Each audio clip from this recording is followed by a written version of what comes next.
Graça e paz, boa tarde, Deus abençoe a todos. Nós vamos começar aqui com o Salmo 37. Salmo 37, vamos ler os primeiros dois versículos.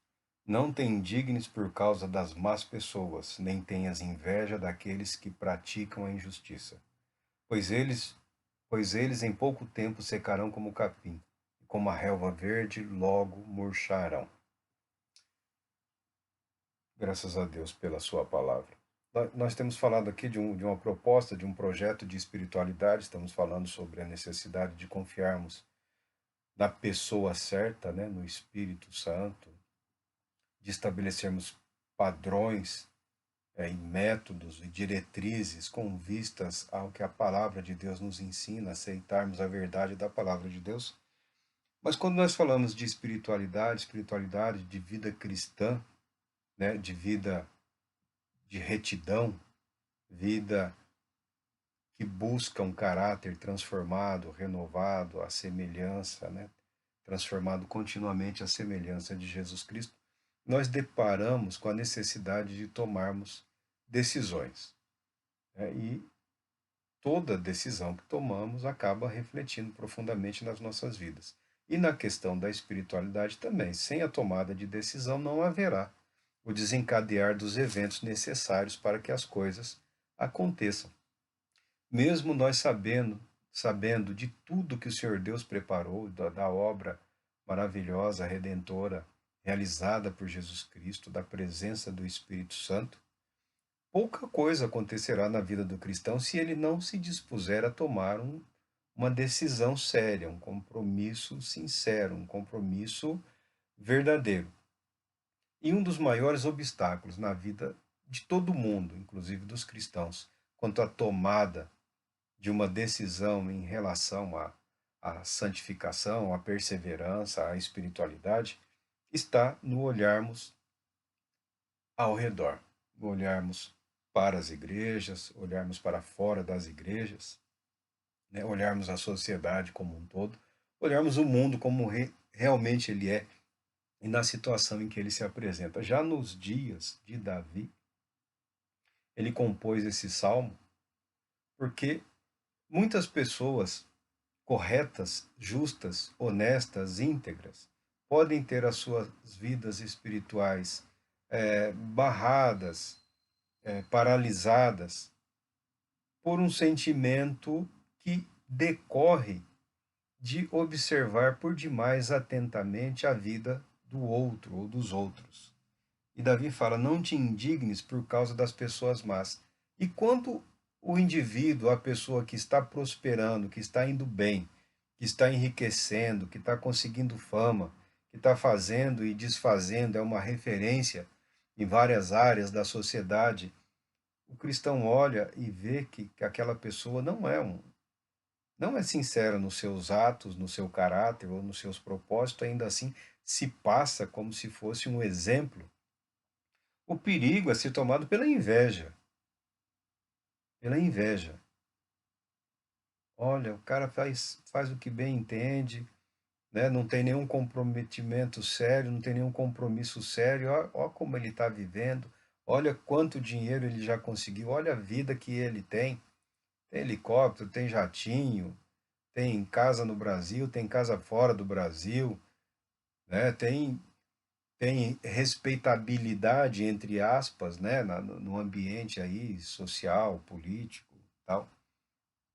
Mas o salmista, inspirado pelo Espírito Santo, fala: você não pode observar tão atentamente assim a vida do ímpio a ponto de ser tomado pela indignação e pela revolta e se tornar aquela pessoa queixosa, que no fundo está invejando a vida do outro.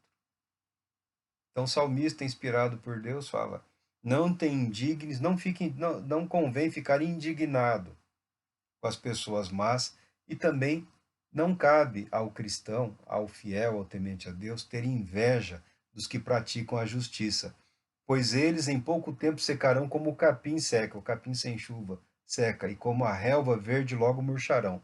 Por quê? Você fala: mas não, o cara tem tanto dinheiro que até os tataranetos dele vão poder viver sossegadamente. A verdade, quando nós falamos da espiritualidade, nós estamos falando da vida com vistas à vida eterna, com relação à eternidade. Então, o sucesso neste mundo, nesta vida, ele deve ser pesado com relação ao plano de Deus, no plano eterno, no propósito eterno. Por mais longa que seja a vida humana nos dias atuais, 120 anos ou alguma coisa assim, 130, quase que na marra ou por erro de registro, não se compara com a eternidade. A eternidade. O temente a Deus, o fiel, ele deve sempre se lembrar das questões, dos assuntos eternos, para não ser contaminado pelos ciúmes e tentar copiar os métodos, né, as manias, os maus costumes, né, os projetos ambiciosos de outros. Devemos ter a nossa vida pautada com vistas a vivermos de maneira a agradarmos a Deus, que pelo sangue precioso de Cristo Jesus nos garante a vida eterna. E ele fala, o salmista já fala, tomada de decisão. Quanto à tomada de decisão, quanto a estabelecer um propósito e permanecer naquele propósito. A necessidade de uma entrega. Ele fala, confia no Senhor e pratica o bem. Assim habitarás em paz na terra e te nutrirás com a fé. Deleita-te no Senhor e ele satisfará os desejos do teu coração. Entrega o teu caminho ao Senhor, confia nele e ele agirá. Outras versões falam, entrega o teu caminho ao Senhor, confia nele e ele fará. Ou e ele agirá. E ele realizará. Porque Deus satisfará os desejos do teu coração. Porque o desejo sincero do seu coração será o de agradar a Deus em todos os seus caminhos. Isso é possível? É possível sim. A palavra de Deus assim o declara. E o Espírito de Deus assim moveu homens santos para deixarem isso declarado. O que não acontece é o que algumas pessoas fantasiam ou deliram, de que a vida de espiritualidade, que a vida cristã, que a vida de perseverança é isenta de dificuldades, de tropeços, de perseguições e coisas do gênero. Tá? Isso em nenhum lugar da Bíblia, em nenhum lugar da palavra de Deus está afirmado. Mas está escrito, entrega o teu caminho ao Senhor, confia nele e o mais ele fará. É possível desenvolver uma espiritualidade que envolve todo o ser humano? É claro que é possível, não só é possível, como é desejável. Nós falamos aqui há alguns vídeos atrás sobre as fraturas, os cismas, né? Na igreja fala de cisma, né? Que ocorreu na igreja a uma certa altura, a igreja ocidental e a igreja oriental. Depois a igreja ocidental passou por uma outra ruptura, né? Que foi a reforma protestante, né? Hoje está à tona, está aí acontecendo debaixo do olhar de todos, da vigilância de todos, uma nova ruptura, né? Que as pessoas chamam aí de teologia da libertação. Né? A teologia da libertação é um viés político, né? Uma proposta política para a vida cristã. Ainda que tenha ideias bonitas e interessantes, ela é uma perspectiva, ao que tudo indica, em parte contaminada por algumas concepções materialistas. Então, na tentativa de acelerar o que alguns entendem que é a missão da igreja, que ocorrerá no período da igreja, né, a implantação do reino de Deus, que será feito por nós mesmos, pelo nosso empenho, pelo nosso esforço, a teologia da libertação, que também tem, ela trouxe também à tona uma filosofia da libertação, uma sociologia, uma psicologia, toda uma perspectiva que conduz a uma militância político-ideológica né, com vistas ao socorro dos mais necessitados. Pelo menos essa é a bandeira apresentada. Mas ela traz como pano de fundo também uma ruptura com todas as estruturas de poder, como se desconstruir, as estruturas da sociedade fosse o caminho correto, adequado ou mais apto a remodelar uma sociedade de acordo com uma premissa aparentemente cristã. E causou aí os seus estragos aí, os seus problemas, né? Seduziu muitos jovens, seduziu muitas pessoas sérias essa filosofia, e ela é considerada a nova ruptura, né? Que é uma religião sem espírito, uma religião militante. Influenciou, é claro, protestantes, influenciou aí evangélicos, até neopentecostais, influencia. Influencia sim, porque os homens que estão à frente dessa ideia são homens cujas mentes são muito capazes, muito aptas, né? Homens que acreditam ou que estão dispostos a dedicar energia, força em acreditar num projeto dessa envergadura.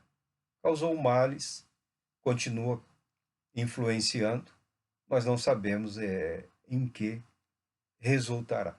Então, nós temos vários grupos, várias ideias, vários isolamentos da igreja, do cristianismo, por questões políticas, geográficas, econômicas, sociais, ideológicas. Então, nós temos vários fragmentos, eu prefiro a palavra assim, o cristianismo, né, a cristandade, ela está fragmentada.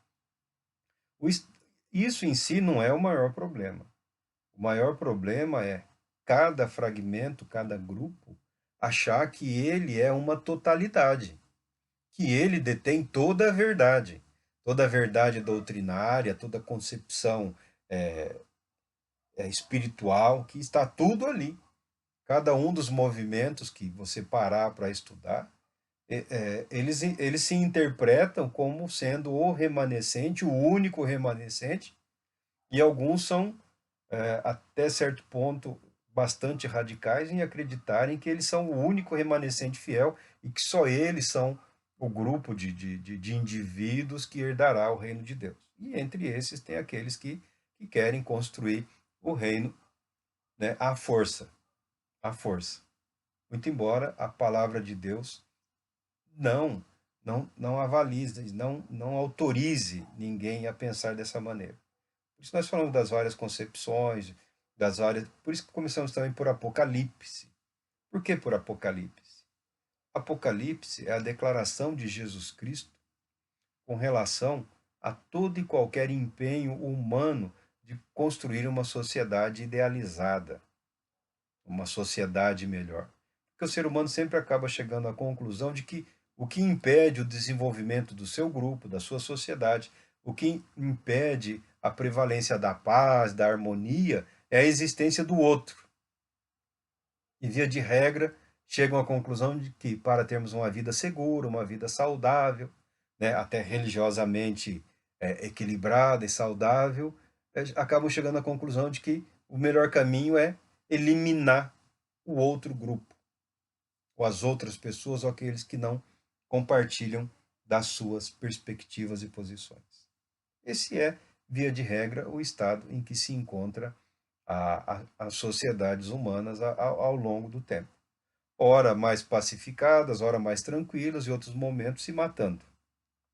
E o cristão olha para a esquerda, olha para a direita, olha para cima, olha para baixo, e fala: espiritualidade, eu, integridade, eu, vida de oração para mim,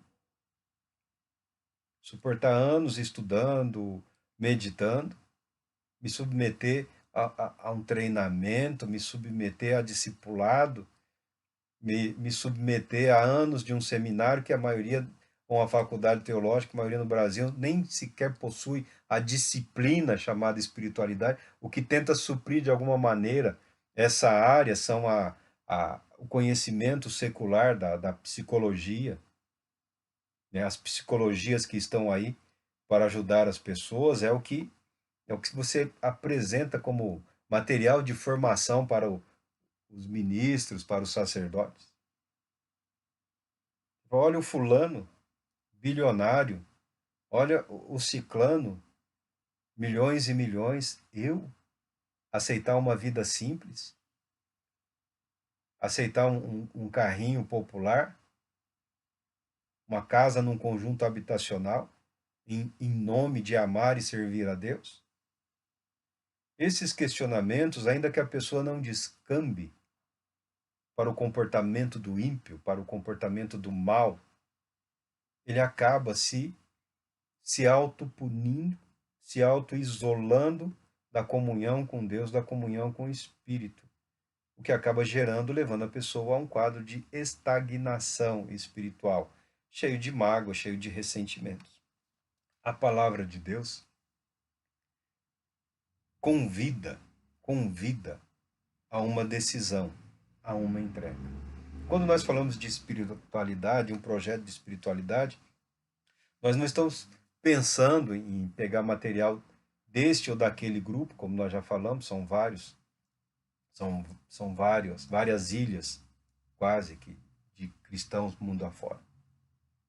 Nosso compromisso, a nossa ideia é pegar o que há de útil e reconhecer que o Espírito de Deus está atuando em todo o corpo de Cristo, onde o nome de Jesus é confessado como Senhor, ainda que a situação esteja alarmante, há uma confissão, há uma declaração, há pelo menos uma aparente entrega de vidas e corações e mentes ao Senhor Jesus.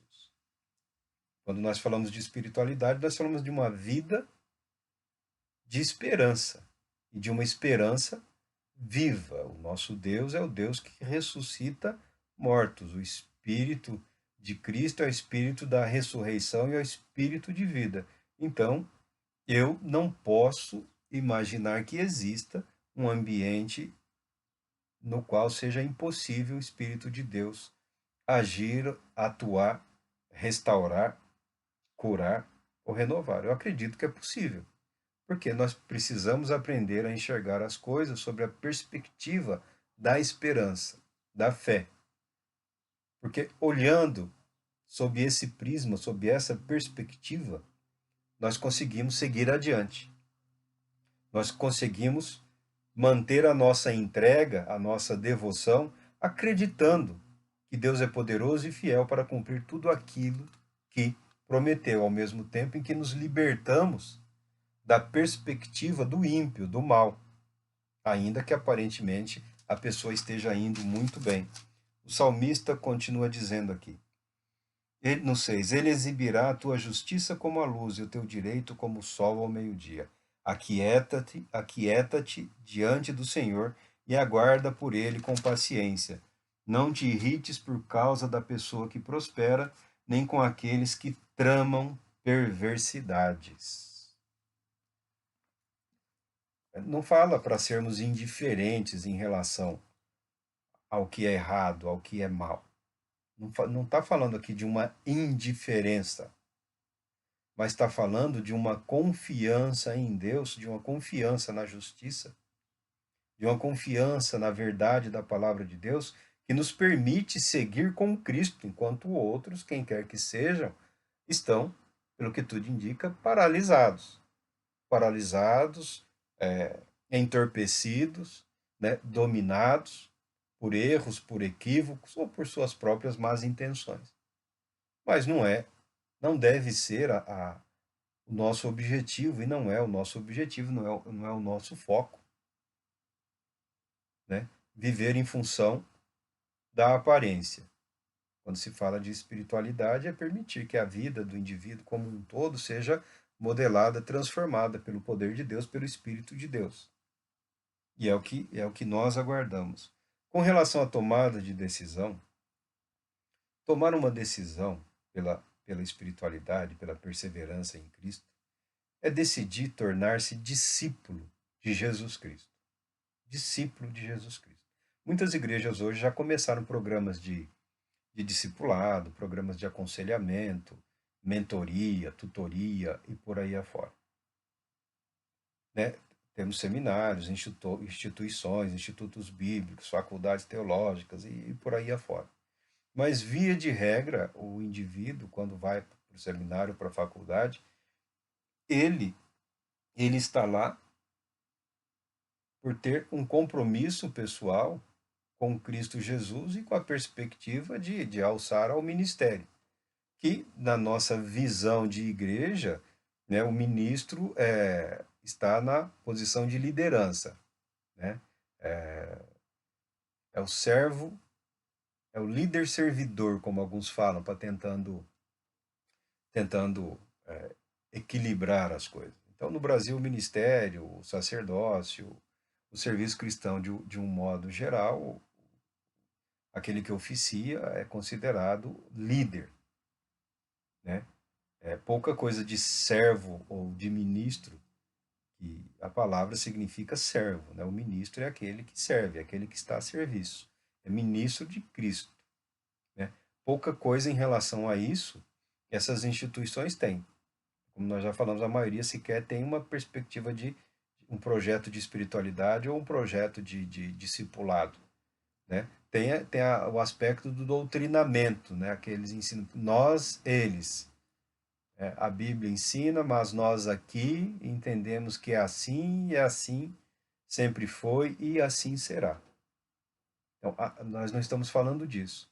Nós estamos falando de uma proposta de crescer em Cristo, de permitir que a sua vida seja um instrumento de adoração a Deus e de serviço a Ele, não importando qual seja a atividade que você desenvolve. Se é magistério, se você é um profissional liberal, se é sacerdócio, o que, que é? A perspectiva da espiritualidade, ela vai além das questões da ambientação religiosa ou profissionais. Para que essas decisões sejam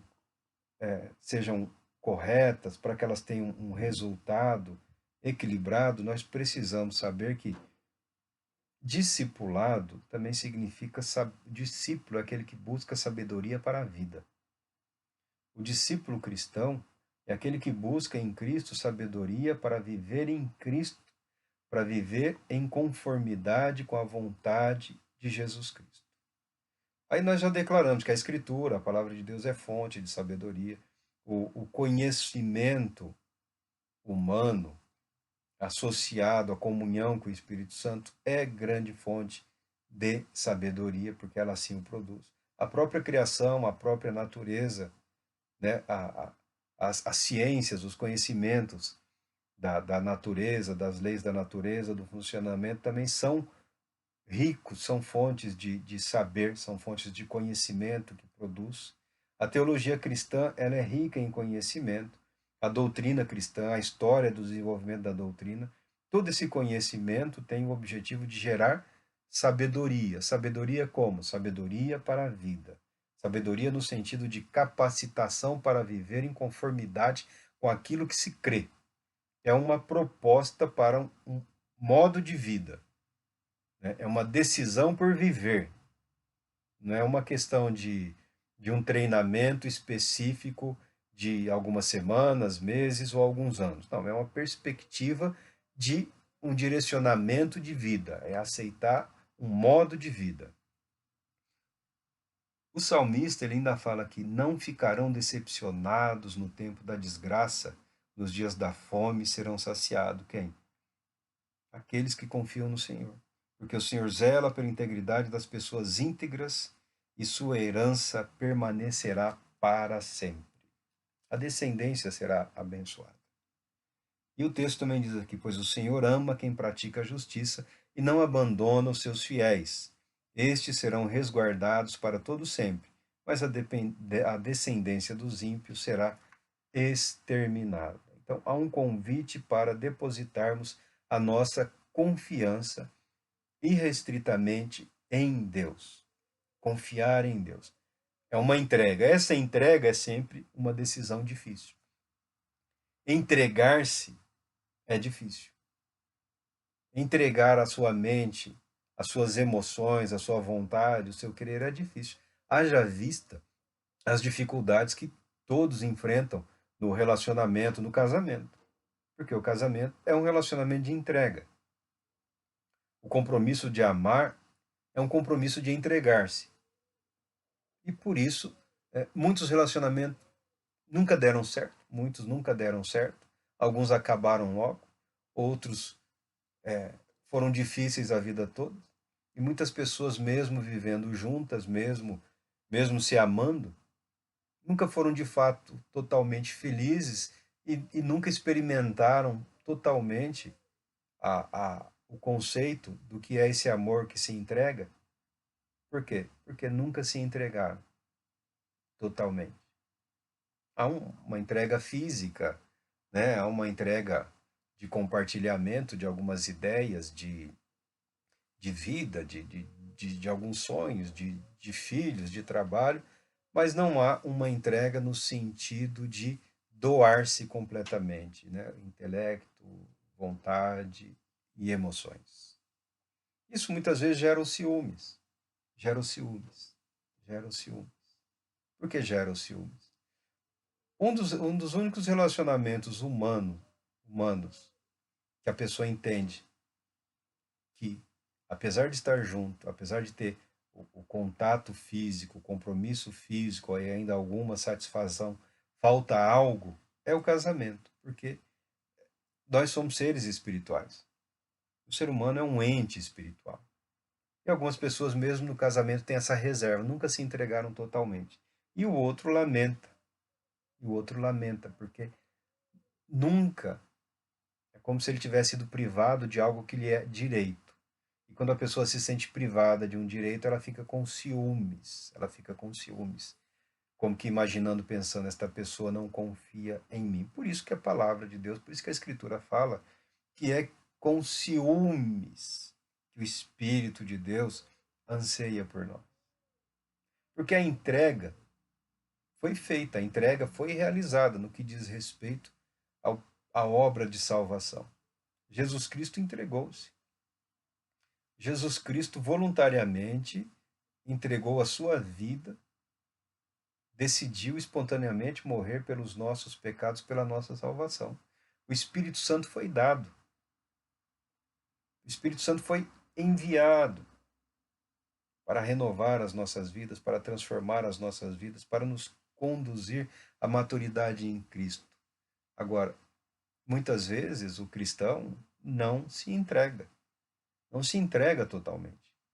Entrega suas emoções, às vezes, para uma igreja mais emotiva, ou entrega o seu intelecto para um ambiente mais intelectualizado, entrega a sua vontade para alguma aspiração político, social. Mas, na maioria dos casos, a pessoa nunca entregou tudo. Nunca entregou a si para esse outro totalmente santo e amoroso, que é Jesus Cristo. Nunca houve uma entrega total e completa do ser humano.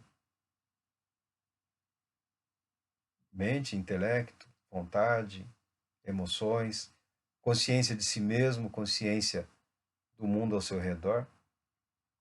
A determinação, a capacidade de determinar, de se autodeterminar, de decidir como, quando e por que vai agir. Muitos cristãos nunca completaram essa entrega. Iniciaram, mas em algum momento recuaram por temer, né? Por mágoa, por ressentimento, por ódio, pelo que viveu ou pelo que está vivendo, ou pelo que imagina que viverá. Mas essa decisão, ela é fundamental, essa decisão, ela é importante. Nós não podemos dizer que essa decisão é tudo, porque ela é tudo. Ela sempre foi tudo. Ela sempre foi o primeiro passo, o segundo passo, o terceiro passo, o quarto passo. A caminhada cristã é decidir-se constantemente, entregar-se totalmente ao Senhor e Salvador Jesus Cristo. É um ato de entregar-se continuamente. não é a questão de levantar a mão, repetir uma oração ou caminhar até a frente. Não, não, não. É uma entrega permanente, constante. Essa decisão, ela nos leva a reconhecer o amor de Deus, a aceitar a necessidade de arrependimento, a nos conscientizarmos de que o pecado é real, aceitar verdadeiramente que o sacrifício de Jesus Cristo na cruz tenha efeito sobre as nossas vidas, nos purificando dos nossos pecados. Nos leva à aceitação de que foi a ressurreição de Cristo Jesus que nos proporcionou a possibilidade de uma nova vida, de uma vida plena e abundante. Essa consciência, essa entrega nos leva a fazermos a boa confissão. Reconhecer a necessidade de compromisso e comprometimento com o nosso Senhor. Quando a entrega for verdadeira, constante, isso nos levará a interpretarmos também um evento magnífico da igreja, né, que é chamada Grande Comissão, de uma maneira diferente, de uma maneira diferenciada. O Evangelho de Mateus, no seu capítulo 28, que é o id, né, que é o vá, capítulo 28, no 19 e 20, ele fala: portanto, ide e fazei com que todos os povos da terra se tornem discípulos, batizando-os em nome do Pai, do Filho e do Espírito Santo, ensinando-os a obedecer a tudo quanto vos tenho ordenado, e assim estarei permanentemente convosco até o fim dos tempos. E Atos dos Apóstolos aqui tem um complementozinho, né? O texto isolado não tem a plenitude do que a palavra de Deus nos ensina. Porque o escrito todo escrito é um resumo. É um resumo sobre fatos que as pessoas conheciam naquela época, naqueles dias. Contudo, Atos 1:8 diz: contudo recebereis poder quando o Espírito Santo descer sobre vós, e sereis minhas testemunhas, tanto em Jerusalém como em toda a Judéia e Samaria, e até os confins da terra. Chamada Grande Comissão, que afeta muitos jovens, né? Toda uma juventude empolgada, entusiasmada, querendo ser evangelista, querendo atuar como missionário, querendo levar a palavra de Deus, quando, na verdade, quem está sendo enviado são as pessoas, são os indivíduos, são as vidas transformadas. São os discípulos que viveram com Jesus Cristo, foram transformados nessa convivência, durante essa convivência, que se tornaram habitação do Espírito Santo e tiveram suas vidas revestidas pelo Espírito Santo, a ponto de se tornarem mensageiros das boas novas do Evangelho de Jesus Cristo. Quando a proposta de evangelizar, de levar o Evangelho, ela aceita que esse compromisso é o de proclamar a verdade do Evangelho, acompanhado da apresentação do Cristo vivo. Porque é preciso que Cristo viva em mim. É preciso que Cristo viva em você. É preciso que Cristo viva em nós. É preciso que a igreja viva a vida de Cristo pela fé, pela atuação do Espírito de Deus.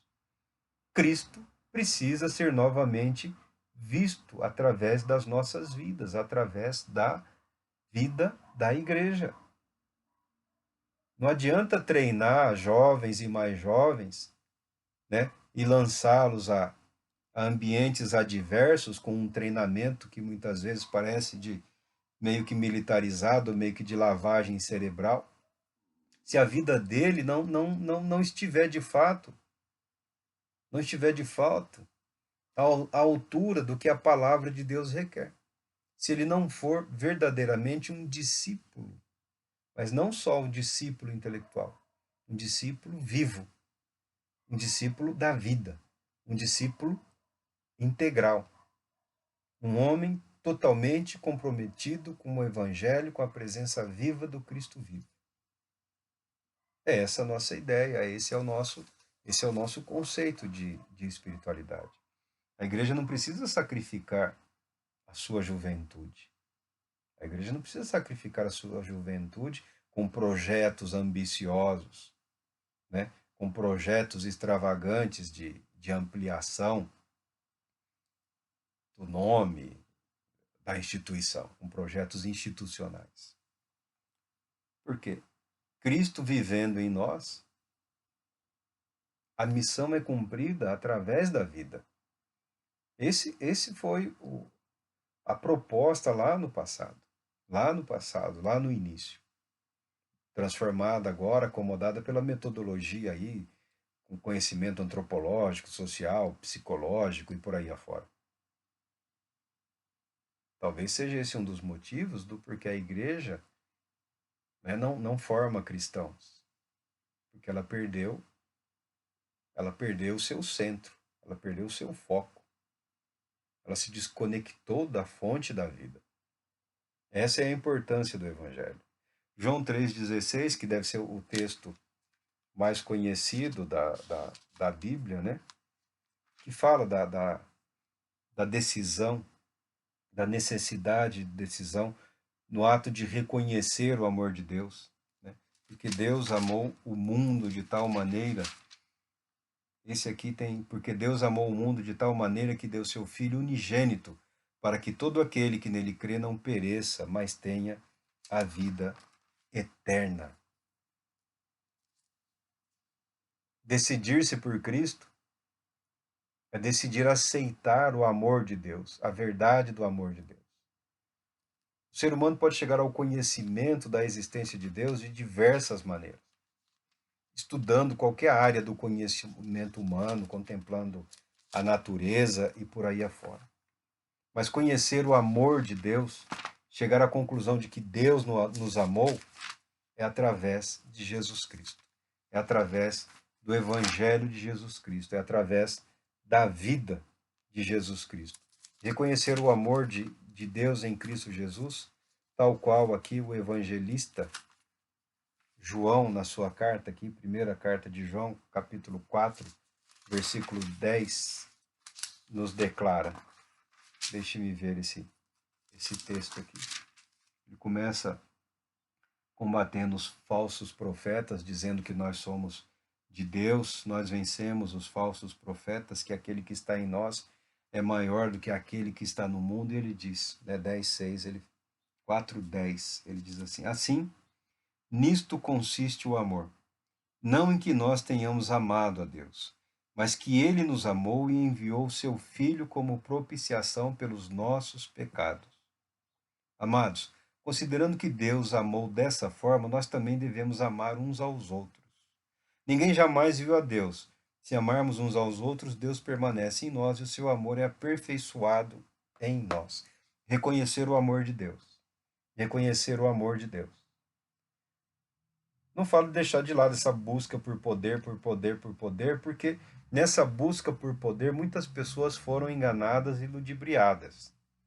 Ao invés de vivenciarem a expressão da manifestação dos dons do Espírito Santo, elas se permitiram desencadear um processo comprometido de busca de poder, uma busca insana que levou a áreas outras, a comprometimentos outros, que não a submissão ao evangelho da graça do nosso Senhor e Salvador Jesus Cristo e o evangelho da manifestação do amor de Deus em Cristo Jesus. A busca pelo poder, o que nós falamos. O apóstolo Paulo, quando fala, não me envergonhe do evangelho, porque é poder de Deus, porque o ato dele apresentar o evangelho é semelhante ao de apresentar Cristo vivo. Cristo vive. Esse Jesus de quem eu falo, que Deus ressuscitou, Ele está presente na igreja e fazia e havia toda a diferença. Não adianta ficar buscando poder, poder, se não temos a consciência plena, a convicção plena de que Cristo vive e essa vida de Cristo se manifesta através da igreja, pela fé. Cristo vive. Então, não tenho nada contra. Quer buscar poder, busca. Já foi dado, mas você quer buscar, busca.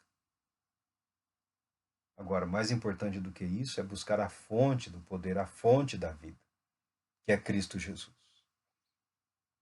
A decisão de entregar-se a Deus, de entregar-se a Cristo, é aceitar a necessidade contínua de arrependimento.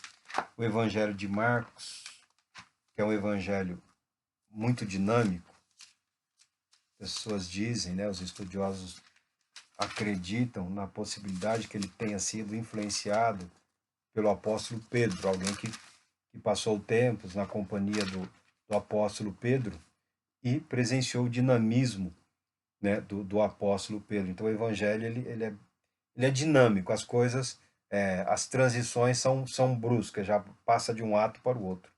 O evangelho de Marcos, no capítulo 1, versículo 15, diz assim: cumpriu-se o tempo e está chegando o reino de Deus.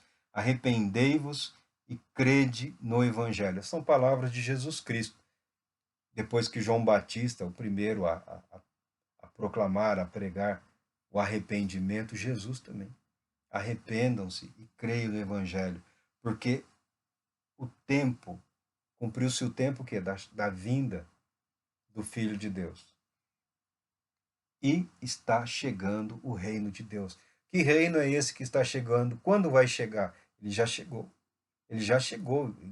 Começa na igreja. Começa na vida daquele que crê. Antes de pensar, antes de ficar olhando para o céu, na previsão do tempo, procurando eventos extraordinários que um dia ocorrerão, os céus proclamam a glória de Deus e o seu poder.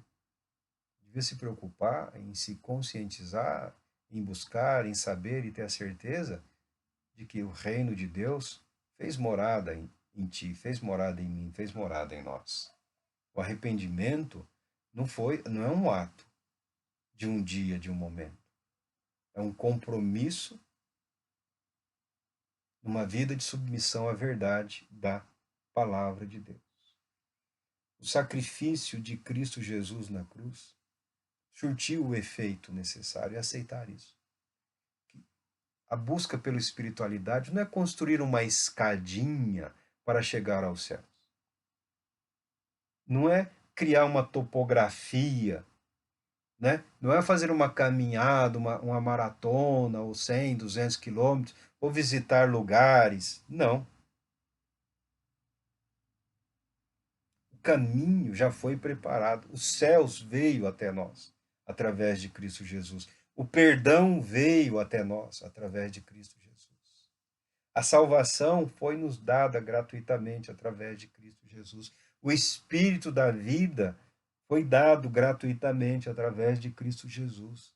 Nós precisamos decidir pela entrega das nossas vidas a esse Deus e Cristo, para que a vida de Cristo transforme e mude as nossas vidas. Além das questões em relação ao sacrifício, né, na carta de Romanos, o apóstolo Paulo deixa claro toda essa ideia, todo esse conceito de viver em Cristo Jesus. Romanos 4, 24 e 25 diz: mas igualmente para todos nós, a quem Deus concederá justificação, a nós que cremos naquele que ressuscitou dos mortos, a Jesus nosso Senhor.